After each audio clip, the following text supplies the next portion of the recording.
All right, I guess we're not going live on Instagram today. I hate that I have to keep repeating myself, but the Houston Texans are not moving. But they do have some interesting plans for the near future. Meanwhile, the Dallas Cowboys acquired mercurial Steelers wide receiver George Pickens for not much, a third-round pick, a fifth-round pick. He's clearly got a temper. Hypothetical, would he have fit in with the Houston Texans? And what's the best day-to-day item on your person on a daily basis, not a gun, not a knife, that you could use to defend yourself? Because I doubt you'd think of using this in a pitch. I'm Paul Gallant, and this is the Gallant Says podcast. A radio show host in Seattle called Paul Gallant. Paul Gallant's wondering the same things a lot of people wonder. You are definitely living in the hindsight world today, Paul. Do you feel there's been a consistent theme with the interceptions? I think every interception really has a different story. I was just kind of curious what Paul gets to see. Grow up, are you kidding me? Paul Gallant, what the hell is wrong with you?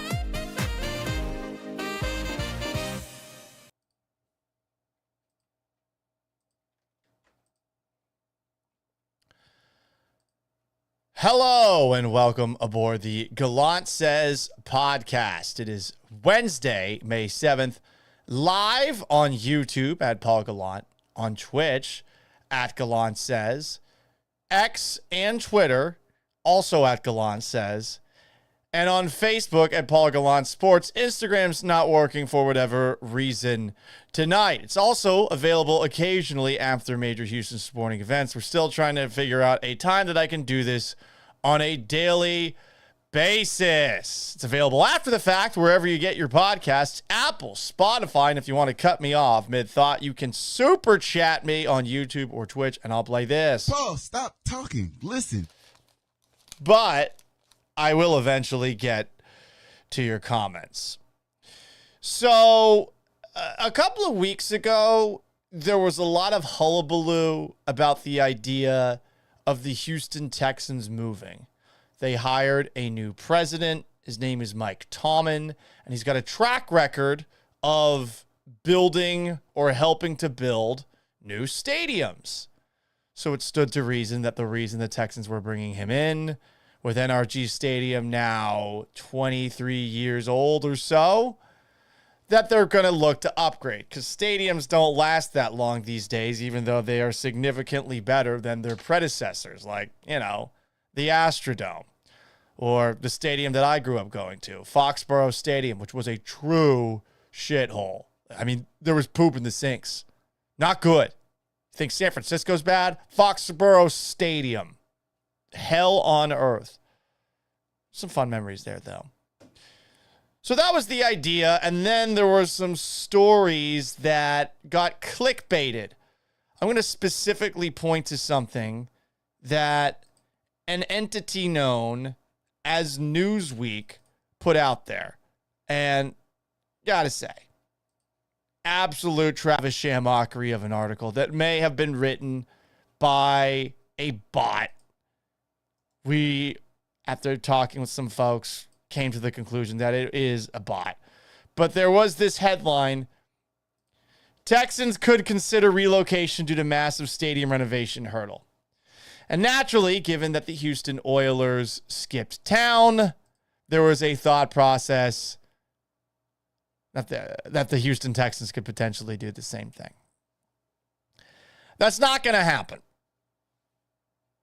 But for whatever reason, there was a lot of reaction to a couple of stories that were across Houston sports media, whether in the Houston Chronicle, Chron.com, a couple of the other local TV network websites. And it all had to do with what we heard that the Texans are looking to do, which is they're looking to build a new team facility somewhere, a team headquarters, not necessarily a new stadium. Kind of like what the Houston Rockets currently have. The Rockets used to be headquartered at Toyota Center, but now they have moved to a spot that's off of 610, a little bit north of the Galleria area. They're looking to do the same thing. They're looking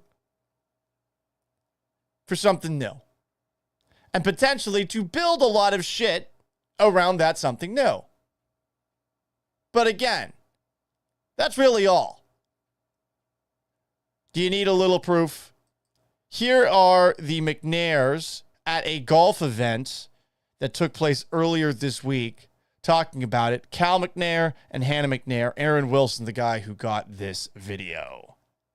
We're working with some really good partners with the rodeo and also the county, and it's a complicated kind of a mixture, but with the practice facility, we're working on that almost every day, and the lease, overall lease, we're working on that. And talking about the lease with NRG Stadium, the Texans do not own it, and considering how valuable the franchise is, that is an advantage on one end. It's hey, imagine how much money the franchise would be worth if they actually owned the stadium that they're in instead of sharing it with the livestock show and rodeo. But at the same time, they need to get the capital to actually build their own, one, new headquarters, or two, new stadium, which I'm sure they have, but obviously, putting the liquid together ain't that easy. I'm not no money expert. I don't know much about money. Dividends, bonds, portfolios, all those things. I'm just a simple sports talk show host who likes football. Anyway, more from old Cal McNair with strong, powerful, independent woman Hannah McNair right next to him. Where we wind up with practice facility, I'm not really quite sure yet. We have a lot of great options, and we'll sort of sort through that sooner rather than later. But we're in a good spot, and we'll keep working out a complex problem. How far are you willing to go distance-wise from where you are now? Uh-oh. Look at Hannah's face, smiling there. How far are you willing to go distance-wise? Please don't go outside the wall. Yeah, I said the wall. Sorry, burbs. I don't want to go outside the wall. Fuck that. Sorry. I like that my drive to NRG Stadium is, 30 minutes or so.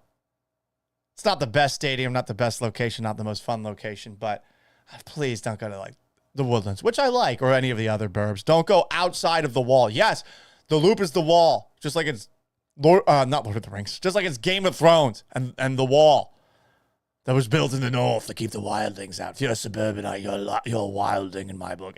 More from Cal and Hannah answering this question, I think asked by Greg Bailey of ABC 13, because he has a very, very distinct and beautiful voice. To find something that works for you.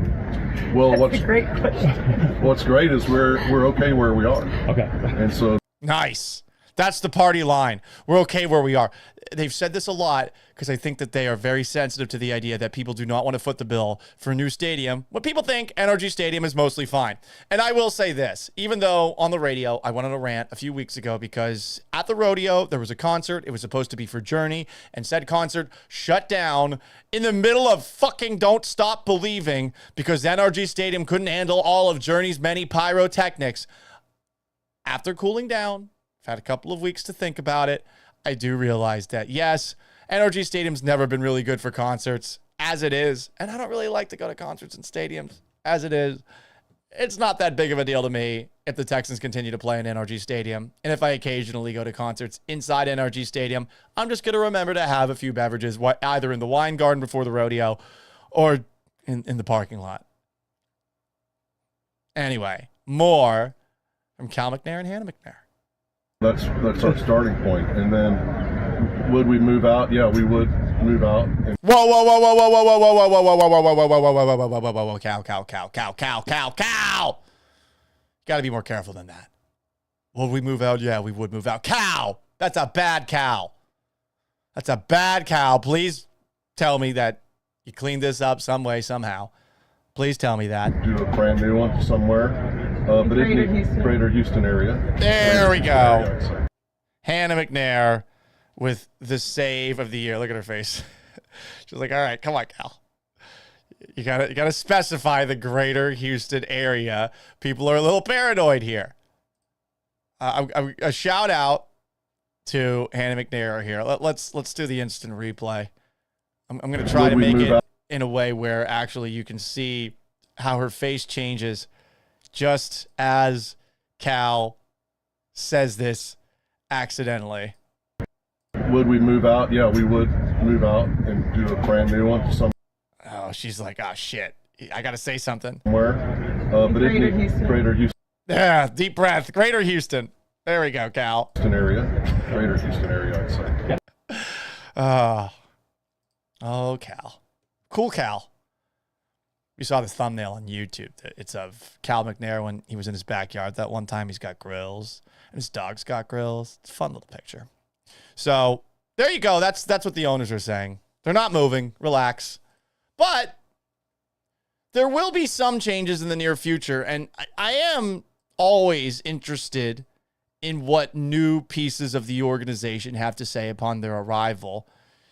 Here is Mike Tomlin, the new president of the Houston Texans, being asked about the potential new headquarters for your Houston Texans.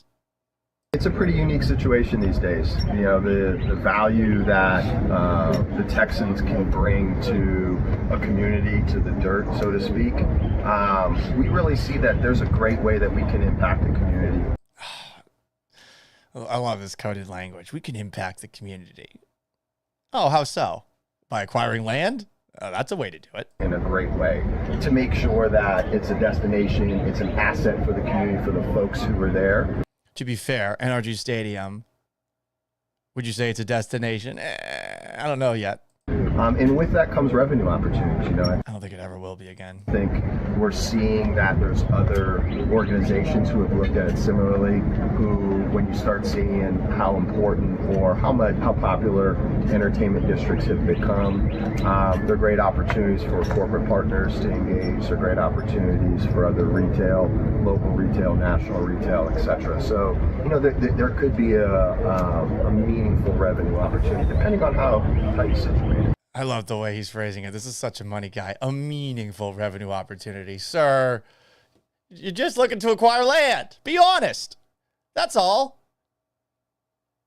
What do the Texans not have at this moment in time other than a Super Bowl? Land. Other than offensive linemen. Land. Astros are doing it. They're getting land in downtown. All these organizations, they're constantly appreciating assets, but you know what's more appreciating than the actual sports team themselves with these TV rights deals that keep going up and up and up and up? Land! A tale as old as time. Anyway, more from Mike Tomlin, who is the president of the Houston Texans, talking about a potential new headquarters. He was asked about potential locations in the area this headquarters could be located. Here he is. Mike, as you learn more about the region in terms of real estate, is there enough inventory with enough space for you guys for what you hope your vision is? Yeah. I mean, I think that's one of the great things. I think if you look at certainly NRG Park, we're significant acreage there. At the Not good. It's not good acreage. same point, you know, we've been fortunate enough to have been invited into a number of different conversations and opportunities. We are open for your money. Just pay up, baby. We don't want to ask the taxpayers to do it. All with the requisite amount of acreage that you'd want to focus in on a world-class training facility and or district. A district. Ooh. I am intrigued what the actual vision for this is. I'm assuming it would be a lot like what Foxborough, Massachusetts has turned into around Gillette Stadium, their new stadium, but a district. I don't know that the Houston Texans are going to draw people to an area or create nightlife overnight, but all right. This is the seed being planted. Years from now, we might be hearing about a new headquarters and a new facility. More Mike Tomlin. Would building in the neighborhood be an option? I'm sorry? Would building in the vicinity of NRG in the neighborhood, would that be an option for him? He's new here. If you could demolish that stupid fucking Astrodome, no offense, which we voted to destroy several times, yes, we could. But sadly, it's been turned into a historical landmark by a former enemy of Gallant at Night, Judge Ed Emmett, who's since been replaced by Lena Hidalgo. He was so obsessed with the Astrodome, honestly, it might have cost him his position. But the Astrodome, I think, is a big obstacle in the way of any further development in that NRG area. And since it is protected, they ain't ever going to demolish it. You're just going to have the Astros conservation group which is a group of people who I guess are paid to come up with ideas that no one will ever pay for to save the Astrodome. That group is going to come up with another idea that's completely ridiculous and unpractical, but looks cool in slideshow pictures for all of the local media spots. And they do this on an annual basis, and everyone's like, but who's paying for it? And that question never gets answered. They just come up with another idea. Must be nice to come up with ideas that you know will never actually take root. More Mike Tomlin here. It's an option that we're looking at. I mean, I think it's, Cal talks a lot about, it's like, we're good. We're good where we are. So we're good where we are. Yeah, they don't want to seem greedy like they need the new stadium. But I'm telling you, the new headquarters is the first step towards the new stadium. How long will it take to build that headquarters? I don't know. Let's say 2 to 3 years. Stadium, probably a decade away. More Tomlin. We're coming from that position and looking at from that, but we're also exploring other opportunities. Exploring other opportunities. Yeah, again, pay us. Pay for us. One last Mike Tomlin clip. Again, this is all the jargon that you'd expect from a money man. And that's why the Texans brought this guy in, clearly. Feel for Greg Grissom, who he replaced. This is more Mike Tomlin talking about the district where the Texans headquarters might be located. Just districts in general are interesting to us because of the impact they have on the community. And so to do a district the right way can be a real benefit for generations to come. Yes, generations of our spawn here in the Houston Texans organization. For the community around. And that's the community thing. The community thing getting pushed is a little annoying. That's what interests us is can you make an opportunity that allows the team to perform at the highest level, allows us to deliver world-class experience. Can you create an opportunity? It's funny. It's can you acquire land and will people actually want to build on the land, on our property? That's what they're trying to do here. And I love that he's thinking up all the ways that he can schmooze us into thinking, yeah, you know what? Why not? Jobs. But this is what these organizations, these sports corporations always do. Puts Houston in the right leg and takes advantage of all the great things that Houston has to bring. Look at that smile. 365 days a year. This guy's a fucking schmoozer. And listen, I respect the game. If I were as good at schmoozing as him, I would schmooze instead of do this. And so when you think about districts in general, that allows you to accomplish those things. Anyway, that is Mike Tomlin, the president of your Houston Texans.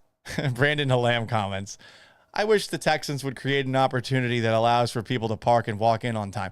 This is an every Houston sport problem to the point where I think it is the fault of us, not necessarily the fault of the teams. I've driven into NRG Stadium and gotten there 30 to 45 minutes before a game, and I've parked in the media parking lot, which is not that close. The traffic around NRG Stadium on a Sunday is not that bad. Toyota Center is a pain in the ass to get to because of all the one-way traffic.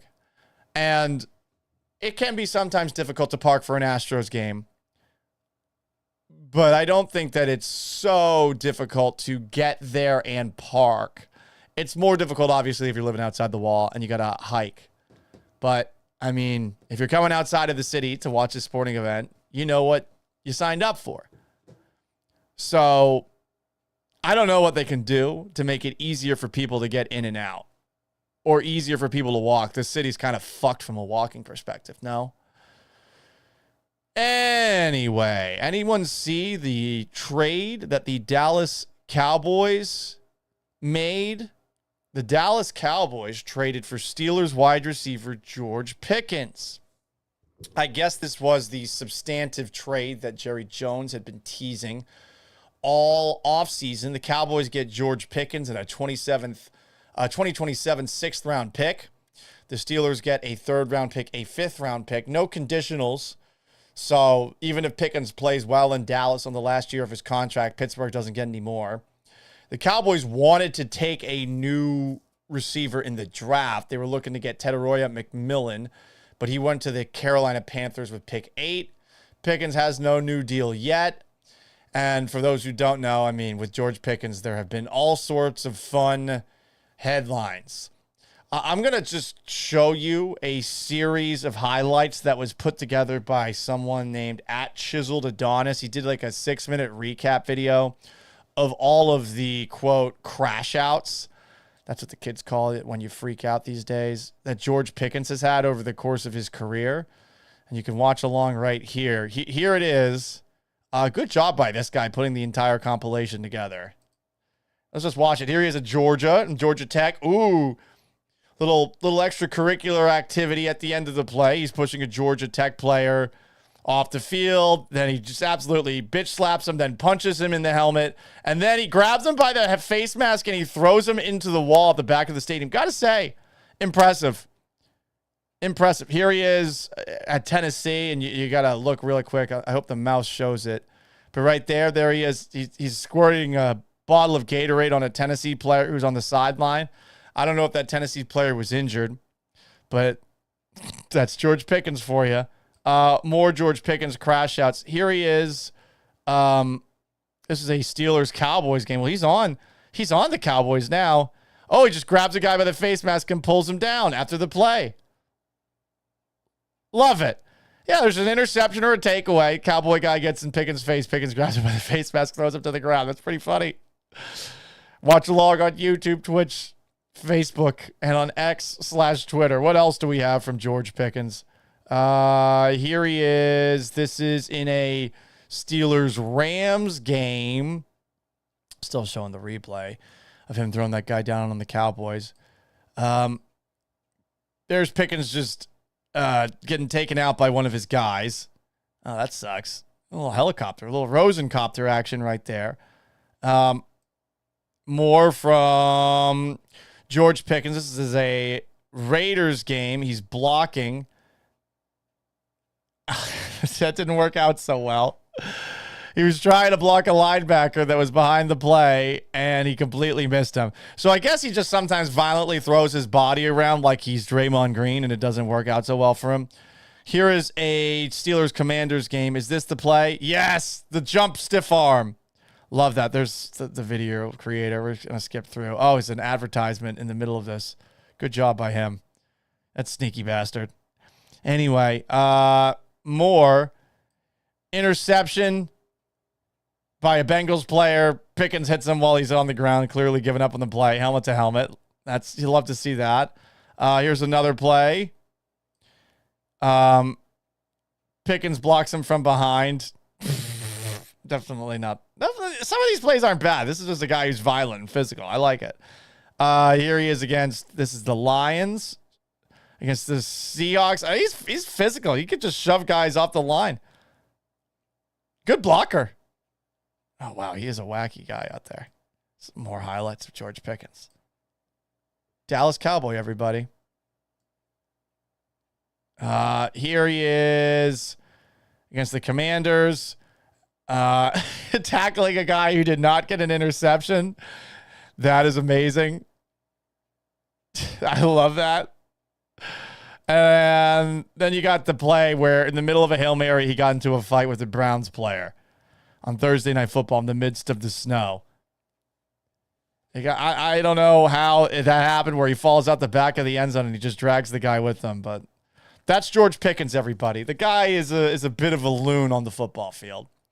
So Peter Schrager now works at ESPN, and Peter Schrager, I guess, spoke with either the Steelers or perhaps David Mulugeta about the idea of who George Pickens is as a player. I found this rather interesting. I think this is, as the kids say, boboing. And I would like to correct some people. Some people think that he is a diva or he's cantankerous. I talked to the Steelers folks. He is. George Pickens is demonstrative on the field, but he is not an uncoachable player. And well, if he's not uncoachable, then why does he do all that shit all the time? Where at the end of plays, he's having a little temper tantrums.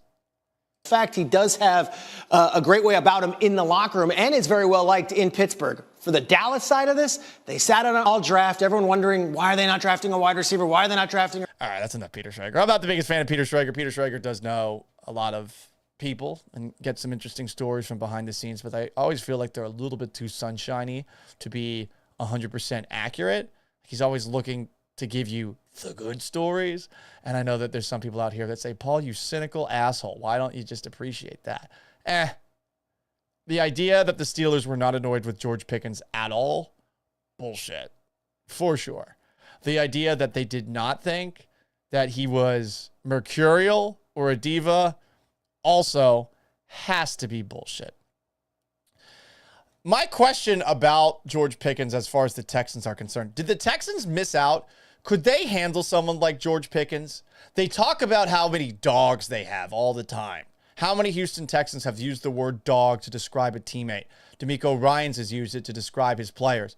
George Pickens is the epitome of dog, competitive, violent, likes blocking, wants the football thrown to him every single play. It always feels like the Steelers have one of them. Like Highlander, there can only be one diva wide receiver. Pickens is a hell of a player. He's also a bit of a crazy person. A 3rd and a 5th round pick ain't that much. And yes, the Texans have gone heavy at wide receiver this offseason. They signed Christian Kirk. They signed Braxton Berrios. They signed that other, sorry fella, white wide receiver. Was it Justin Watson? Hang on. Yep, Justin Watson. Wow, I did get it right. I'm sorry, Justin Watson. I didn't think I would get your name off the top of my head. Obviously, they drafted a couple of wide receivers as well. Both of them from Iowa State. I got to get back into Texans mode, don't I? Jaden Higgins and Jalen Noel. Yeah, they brought in some wide receivers this offseason. So maybe George Pickens, you look at him, last year of a contract, 2 draft picks for him. Does that really make sense? But 3rd and a 5th ain't that much. And the guy is good. I'm really curious more than anything. Forget the cost. The Texans probably looked at him and they were like, he's not Texans worthy because of all these moments on the field he's had where he's crashing out and doing things that shoot his own team in the foot. They didn't seem to enjoy the Steven Nelson experience towards the end. Steven Nelson famously calling D'Amico Ryans a milk dud man and famously calling Nick Caserio out for his choice and fashion. You had Deontay Johnson come in here and he's crying the last game of the year because he's not getting the ball thrown his way after the Texans had clinched the AFC South. They brought in Devin White from the Bucs, who actually was a model citizen. He just wasn't a good player anymore. Could they handle someone like George Pickens? Could D'Amico Ryans, CJ Stroud, a locker room that doesn't have that many veterans, especially with Laramie Tunsil now out. It's a lot of guys going into year 3 and Daniil Hunter on the defense and Joe Mixon on the offense. It's a team that's young. Would it have been able to handle someone like George Pickens? I'm curious. I do not know the answer to that. I think a lot of people would lean towards no after the way this past season went. One last thing that I wanted to get to on today's edition of the Gallant Says podcast. I want to show you something that tickled me. A battle that took place at a Pirates game. Pirates are in the news for all the wrong reasons these days, huh? You got a fan that's jumping out of his seat. And you've also got this incident at PNC Park that I guess took place, I'm assuming over the weekend, perhaps on a weekday. Here is the actual video. You can watch along here. You got a Pirate security guy who is wearing khakis, a polo. He's got a belt. His polo is tucked into his belt and a Pirates hat that says staff on it. And there is a probably 2 to 3 inch smaller man with a beard, with one of those drawstring bags, a jacket, and some pants. Honestly, just looking at the two of them, and I hate to be racist against my own people, but I would, if I were to put money, I'd put money on not this white guy, and I also would put money on the taller guy. So it's not looking good, but as you can see, he's being very demonstrative from the beginning. So what the hell happened that led to one of the greatest and moments in fight improvisation history? Well, they're going back and forth with each other, as you can clearly see. I do not know what this bearded guy with the gray in his beard thinks is going to happen. They're both accusing each other of spitting in each other's mouth. I don't think it's going well for the older guy, given that he keeps on looking up.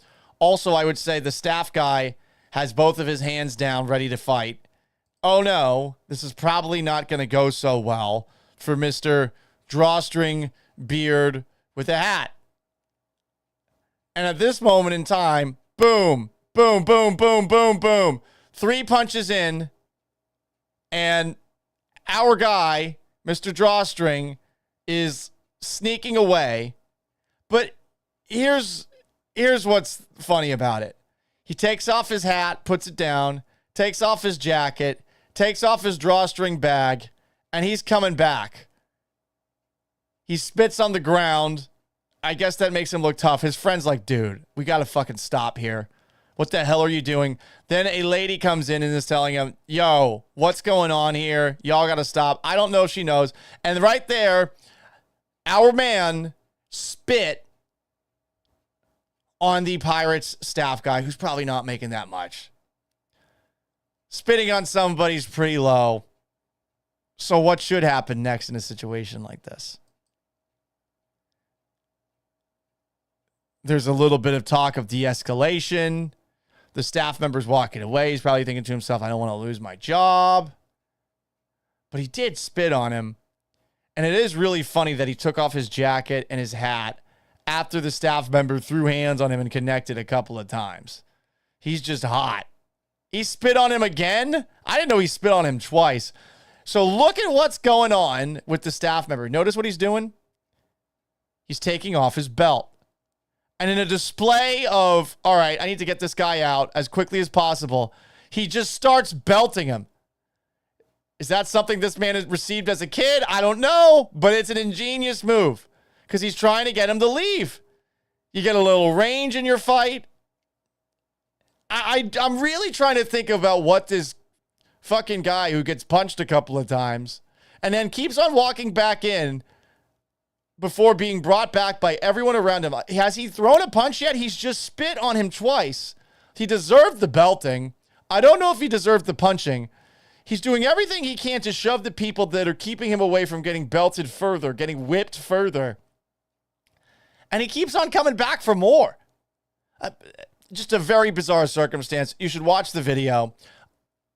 I asked this question on the radio show today. As far as things on your person that you could use if you were in a pinch, is there anything better than a belt? I don't think so. Wolverine hands with your keys? Nah. Because you got to hold it just right with your fist if you're punching. And if you're clawing at people, it doesn't have that much range. You're probably going to drop it. How about if you have a lighter on you, maybe a cigar torch? That could theoretically work. You could try to set the person on fire, but they have to get in close. A lighter's not working. If you have a cane, it might work, but I doubt that you'd need a cane if you're actually someone who's able to fight to defend themselves. But if you have a cane, that definitely helps. I know the ladies have mace. They have stun guns from time to time, so a little different for them. But if you're a man, I don't think there's anything better to defend yourself than with a belt. And now that I've seen this, say I ever find myself in a situation where it's getting dicey, I know exactly what I'm going to do. I'm going to turn the belt into a whip. Buckle out. Bam, bam, bam. And I think that I'd be able to walk away. But I don't know what that guy at the Pirates game was doing. Pirates fans taking big L's. You know, at least that guy that fell from the stands is alive and everyone's rooting for him. This guy's just an asshole. And on that note, a quickie edition of the Gallant Says podcast. We had our last blondes versus brunettes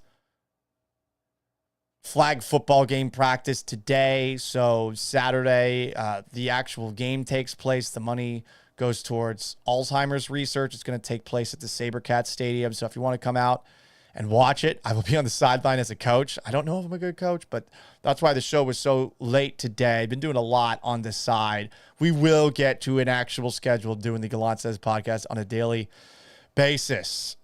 We are live on YouTube at Paul Gallant. Like this video and subscribe if you haven't already. On Twitch at Gallant Says. Give me a sub. On X and Twitter at Gallant Says. On Instagram at Sports Gallant. Generally, it works on Instagram. I don't know what was going down today. And on Facebook at Paul Gallant Sports. Like my page. Follow me on Instagram. Follow me on TikTok at Gallant Says. It's also available after the fact wherever you get your podcasts. So if you haven't already, subscribe, rate, and review me on Apple and on Spotify. If you roast my ass, I will read it. Until tomorrow. So long, farewell. Thank you for tuning into this edition of the Gallant Says podcast, and have yourselves a wonderful rest